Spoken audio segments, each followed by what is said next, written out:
Hello everybody, welcome back to Dude Ranch DIY. My name is Jake. And I'm Chris. And we are out here in the wood yard. Now, if you saw the last video, it was me introducing a new tool that we have here temporarily for the foreseeable future to test and try out to help out our firewood operation. Now, I introduced it. Chris knows what it is, but this is your first time really seeing it, and we just got it set up for how we think, you know, at least temporarily, will work out pretty well for us. So I'm gonna flip the camera around and show you how we got it, you know, set up, and we can talk about it a little bit. So here we go. So if you guys didn't see the last video, I partnered up with InterQuip, which is a Connecticut-based company here, and they were nice enough to agree to let me demo this LINKIT conveyor. Now this is a whole system. You can attach multiple of these together, like piggybacked off one another.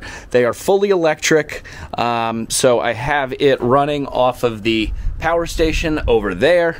If you want an in-depth video on, you know, like the features on this thing, I'd suggest going back to watching the video that of me first setting it up.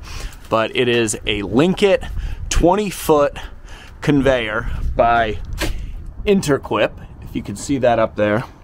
And basically it has forward, reverse, and stop. Well, actually, just forward and stop on that side. On the other side, it has forward, reverse, and stop.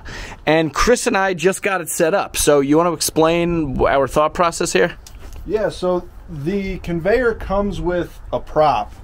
And they call it a trestle, yeah, which is that thing. You would have seen me using it in the first video. And it doesn't necessarily get the conveyor to a height that allows us to split into the dump trailer. So we set up a couple of eye bolts in our telephone poles with a ratchet strap and have it suspended by the ratchet strap to give us the height that we need. Yeah. So over here, I mean, you can see, obviously, you guys know we have this splitter shelter. We just sunk 2 big eye bolts in there, and we got a heavy-duty ratchet strap now going down and through one of the 2 pallet fork holes to make moving this thing around even easier if you want to use a machine. It also has fold-down wheels. The thing only weighs, it's a 20-foot conveyor, it only weighs 370 pounds, so you can easily pick it up, wheel it around from one end. It has handles. But this is what we thought would be, what, just like the fastest, quickest, most simple way to get this up and functioning for our purposes and the time that we have with this machine. Right, to just get using it and start seeing how it does firewood. So we did prop it up on the bottom end here so that the belt wouldn't be digging into the ground. It allows us to keep our little, you know, kindling catch bin down under there to minimize all of the, you know, scraps and stuff that fall on the ground. We got the power station over here plugged in, and as you can see, it is lit up, and if I hit forward, it starts going. So look at that. Now we have the dump trailer over here. It's not quite as high as the old green bean, but I think it should be plenty, you know, high enough to allow us to, you know, get the wood as high as we need to fill up the trailer. So you can see there already is wood in the trailer. The plan is that Chris is going to be cutting, and I'm going to be splitting, you know, kind of back to the old days, but we're gonna have half the noise because this thing is basically silent except for the little electric motor noise, and Chris really likes that. Oh, I love it. I wish we had an electric splitter now just so we can eliminate the noise while we're splitting. Yeah, but totally silent. You know, we would, there's certain things we would love, there's certain things that we need. We needed a alternative to the old green bean back there. She is you know, gone but not forgotten. We will probably be using her sooner than we anticipate.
Well, all right, Chris, we just split for an hour and a half. We just shut down. It is 6:30.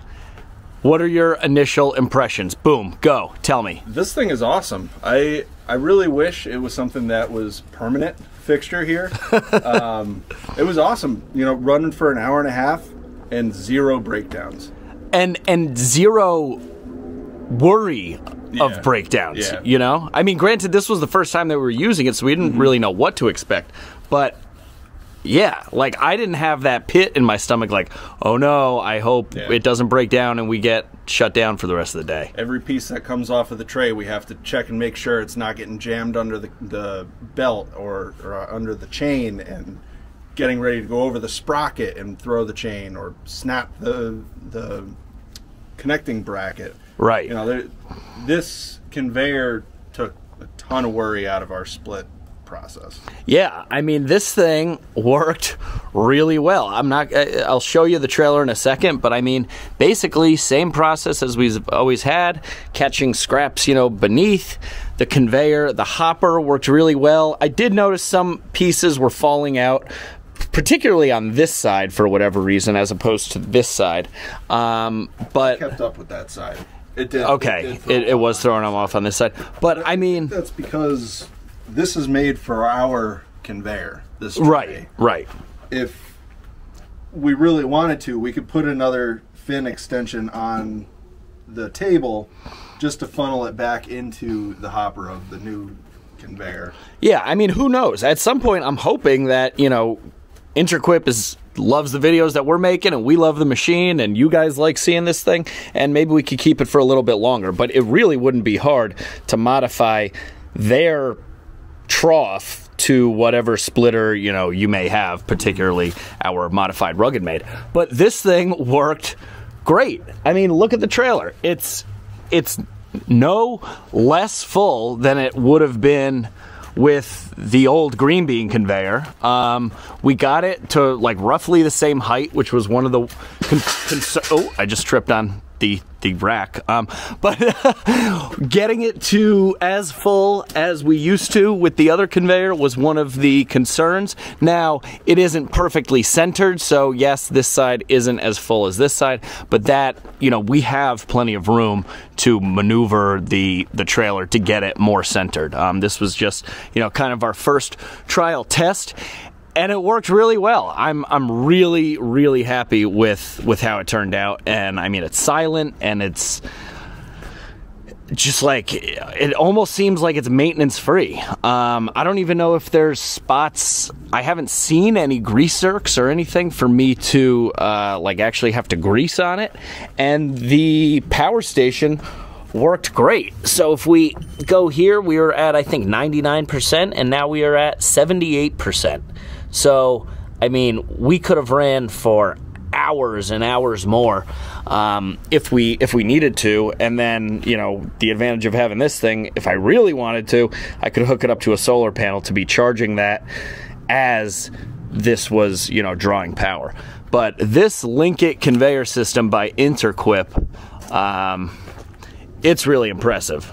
I definitely think it has, so far, the Dude Ranch DIY seal of approval here for our first trial run. Now, I know a couple videos ago you saw I tested out the green bean for the first time with the rivets and everything, and those modifications, again, to try and get it to be more worry-free and maintenance-free, but I don't think it can really compare to this thing. This thing is pretty sweet. Now, I will say the one downfall, obviously, is the fact that this trestle stand thing that comes with it isn't ideal for getting the material up to a higher, you know, dump point. However, you know, this just really simple ratchet strap kind of took care of that temporarily, and I'm sure, you know, somebody could fabricate, or if LINKIT, you know, gets enough interest from the firewood community, I'm sure they could come up with some sort of, you know, raise and lower device. I think at the grand scheme of things, that's pretty simple compared to all the engineering that I'm sure went into this thing. So, go check out LINKIT. I will put the link to InterQuip and the LINKIT conveyors down below. Go check it out. There is a promo code I will put down below as well. I believe it is Dude Ranch 20. I will confirm that. I've had a couple different promo codes and I'm getting confused between them all. But these things come in, you know, as short as 10 foot and they go up to 20 foot in this model, and then they have other models that I believe go up to even 30 foot. So definitely go check them out and let me know in the comments what you guys think of this, and if it was something, you know, that you guys would be interested in, you know, putting into your system. Would an electric conveyor, you know, appeal to you over a gas-powered conventional firewood conveyor? We're going to be doing a lot more testing here with it in the coming weeks, hopefully, and we'll be making more videos to document that process. So for right now, I think the first trial run went really good, and I'm looking forward to continuing to get to use it, because that was a breeze. It was. It was. So as always, guys, if you liked the video, please give it a big thumbs up. If you haven't done so already, consider hitting that subscribe button down below. We'd really appreciate it. Don't forget to go check out LINKIT Conveyors and Heatwave Visual, the stunner shades, safety glasses. All the links to that stuff is down in the description below. But for now, I'm Jake. And I'm Chris. This is Dude Ranch DIY. Thanks so much for watching. We'll see you here next time.